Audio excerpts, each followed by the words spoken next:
ప్రాచీన కాలంలో మన దేశంలో డైనోసార్లు వాటిని పోలిన జంతువులు విస్తృతంగా సంచరించాయని చెప్పేందుకు మరోసారి బలమైన ఆధారాలు లభించాయి.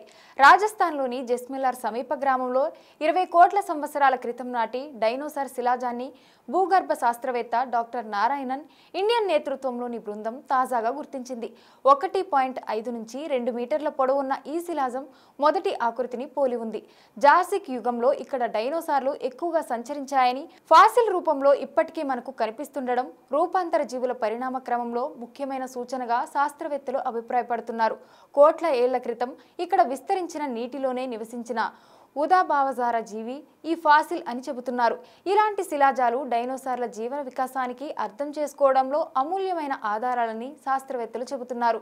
2023లో కూడా డైనోసార్ శిలాజ అవశేషాలను జెస్మిలార్ ప్రాంతంలోనే గుర్తించారు. అంతేకాదు 2018లో జియోలాజికల్ సర్వే ఆఫ్ ఇండియా శాస్త్రవేత్తలు కూడా ప్రాముఖ్యమైన డైనోసార్ శిలాజాన్ని కనుగొన్నారు.